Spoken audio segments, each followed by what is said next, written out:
دیکھیں، ہم پر ذرا سی مصیبت آتی نہیں، ذرا سی پریشانی آتی نہیں، ذرا سی آزمائش میں ہم مبتلا ہوتے نہیں کہ خود کو بلیم کرنا شروع کر دیتے ہیں، اپنی قسمت کو بلیم کرتے ہیں۔ Hope for the best but be prepared for the worst. سیرت کا مطالعہ کریں۔ بدر میں مسلمانوں کو کامیابی ملی تو احد میں نقصان ہوا کہ نہیں؟ 70 صحابہ شہید ہوئے۔ اگر ان کی ہمتیں جواب دے جاتی تو پھر دین آگے کیسے چلتا؟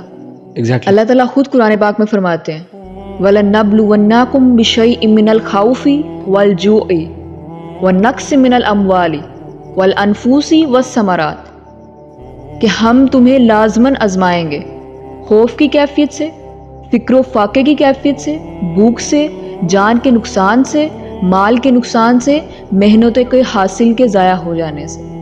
اور پھر فرمایا الَّذِينَ إِذَا أَصَبَتْهُمْ مُصِيبَةٌ، اور جب ان پر کوئی مصیبت آئے، کوئی آزمائش آئے، قالوا اِنَّ لِلَّهِ وَإِنَّا إِلَيْهِ رَاجِعُونَ، وہ یہ کہیں کہ ہم اللہ ہی کے ہیں، اللہ ہی کی طرف لوٹ کر جانا ہے۔ بے شک اگر اللہ کو یہی منظور ہے تو ہمیں بھی یہی منظور ہے۔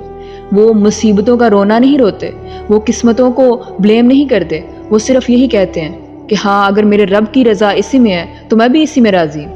ایگزیکٹلی، جب آپ اللہ کی رضا میں راضی رہیں گے تو پھر کبھی ہار جاؤ یا کبھی دل ٹوٹ جائے یا کسی کی بات چپ جائے تو یاد رکھنا کہ یہ سفر آسان نہیں ہے، مشکلوں پہ مشکلیں آئیں گی، تیروں کے رخ تمہاری طرف ہوں گے، لوگوں کی تلواروں جیسی بات ہے تم پہ وار کر رہی ہوں گی، لیکن تم بھی کامیاب ہو گے۔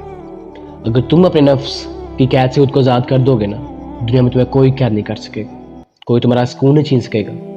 اپنے ہی من میں ڈوب کر پا جا سراغ زندگی، اگر تم میرا نہیں بنتا مت بن، اپنا تو بن، پھر جا کے سکون ملے گا۔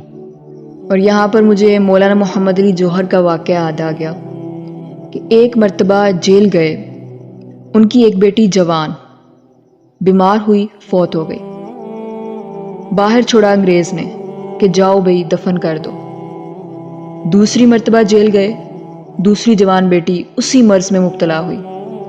اب یہ جیل میں ہے، خبر پہنچی کہ دوسری بیٹی پر بھی اسی مرض کا حملہ ہوا ہے، تو انہوں نے ایک نظم لکھی جس کا آخری شعر یہ ہے کہ تیری صحت ہمیں منظور ہے لیکن اس کو نہیں منظور تو پھر ہم کو بھی منظور نہیں۔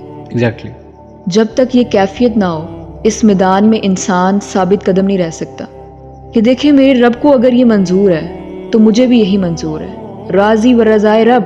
بالکل، جب تک خود کو سرنڈر نہ کریں گے ہم تو سکون نہیں ملے گا۔ یہ دنیا میں جتنے بھی شیطان نے جال بنائے ہوئے ہیں نا، ڈپریشن، انگزائٹی، پیشن، ریونج، حرام relations, drugs, arrogance, ego, personality, یہ سب انسان کو سکون نہیں دے سکتے۔ ایگزیکٹلی۔ تھک جاؤ گے، بور ہو جاؤ گے، کبھی سکون نہیں ملے گا۔ اس دنیا میں اتنی طاقت ہی نہیں ہے کہ آپ کو سکون دے سکے۔ آپ کو ایک سپریم پاور کی ضرورت ہے، وہ ہے اللہ سبحانہ و تعالیٰ۔ بے شک۔ اللہ کے خزانوں میں سے اپنی ہدایت مانگے، ask Allah why am not happy, پھر جواب ملے گا الا بذکر اللہ تطمئن القلوب، دلوں کا سکون اللہ کی یاد میں۔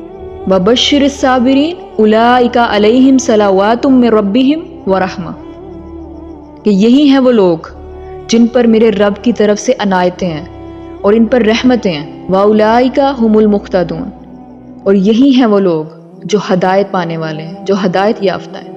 اور بعض لوگ تو آخرت کو بھی ایکسیپٹ نہیں کرتے۔ بے شک۔ وہ دنیا جہاں باغات ہیں، چشمے ہیں، نہریں ہیں، خوشی، سکون، اطمینان، نہ کوئی دکھ نہ کوئی غم، دنیا کے سب ظلم کا بدلہ دیا جائے، جہاں ہمیشہ کی زندگی ہے، جہاں اللہ سبحانہ و تعالیٰ ہے۔ اگر آپ گیو اپ کر دیں گے تو کیسے جنت کی لذت چکھیں گے؟ اور یہ بات یاد رکھیں، جو بھی دنیا میں سکون ڈھونڈے گا، لکھوا لے مجھ سے، ایک نہ ایک دن وہ ضرور ٹوٹے گا۔ دنیا ایک قید خانہ ہے۔ جو چیز خود عارضی ہو، آپ سوچ ذرا، تو وہ کیسے آپ کو سکون دے سکتی ہے؟ بالکل ایسے ہی ہے۔ لوگ باطل نظریات کے لیے کتنی محنت کر رہے ہیں، برائی کو پھیلانے کے لیے کس قدر کوششیں کر رہے ہیں، بے شک، فحاشی کو عام کرنے کے لیے دن رات لگے ہیں، لیکن جب بات حق کی آتی ہے، بات نیکی کی آتی ہے، بات اچھائی کی آتی ہے، تو ہم سوچ میں پڑ جاتے ہیں کہ آیا میں اسے شیئر کروں یا نہ کروں۔ دیکھیں، وہ شرک کے لیے گردنیں کٹوا رہے ہیں اور ہم توحید کے لیے گردن کٹوانے کے لیے تیار نہیں۔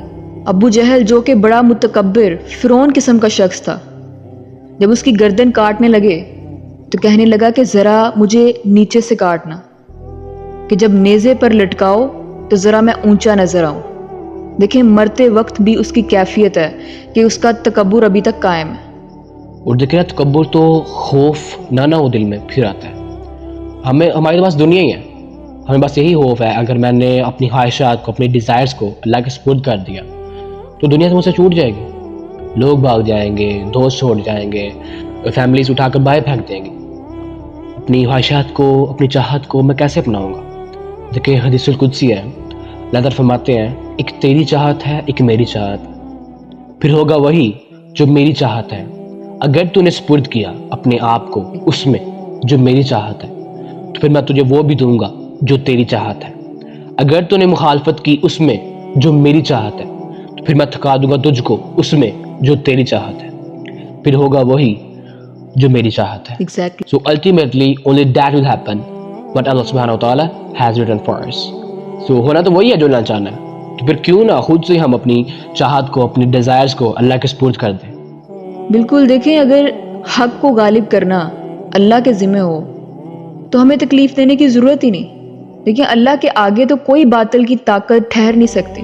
یہ تو ہمارے ایمان کی آزمائش ہے کہ ہم کس قدر خالص ہیں۔ اللہ تعالیٰ دیکھنا چاہتے ہیں کہ ہم اپنا سب کچھ کیا اس کے لیے قربان کر سکتے ہیں؟ کیا ہم اپنی تمام فحاشی و بے حیائی اور اپنی تمام لذتوں کو چھوڑ کر اللہ کے حضور سجدے میں سر جھکا سکتے ہیں یا نہیں؟ غم ہیں، پریشانیاں ہیں، بے حال ہیں، زندگی سے مایوس ہو چکے ہیں، دل ٹوٹ چکا ہے، گیو اپ کرنا چاہتے ہیں۔ صرف ایک بار اللہ کی نعمتوں کو یاد کریں، ان خوشیوں کو یاد کریں جو اللہ نے آپ کو دی۔ اللہ تعالیٰ قرآن پاک میں فرماتے ہیں یا بنی اسرائیل اذکروا نعمت اللاتی انعمت علیکم، اے یعقوب کی اولاد یاد کرو اس احسان کو جو میں نے تم پر کیا۔ Exactly. جب بھی آپ پر مشکل حالات آئیں، آپ غم میں ہیں، آپ کو کچھ سمجھ نہیں آ رہا کہ میں زندگی میں کیا کروں، زندگی آپ کو بے مقصد لگ رہی ہے، مایوسی کی دلدل میں بالکل آپ نیچے اتر چکے ہیں، تو آپ اللہ کے فیورز کو یاد کریں کہ اللہ تعالیٰ نے آپ کو زندگی میں کیا نہیں دیا۔ آپ کو آنکھیں دی، کان دیے، بولنے کے لیے زبان دی، آپ کو دماغ دیا۔ ہاں کچھ رشتے ہوتے ہیں جو ہم سے زندگی میں چھن جاتے ہیں، ہاں دکھ تکالیف ہوتی ہیں، مصیبتیں پریشانیاں آتی ہیں، آزمائش آتی ہے، لیکن اللہ کی نعمتوں کو ہمیشہ آپ نے یاد رکھنا ہے۔ جو گزر گیا اس پر شکر ادا کریں، جو گزر رہا ہے اس پر صبر کر کے اللہ کی رضا میں راضی ہو جائیں۔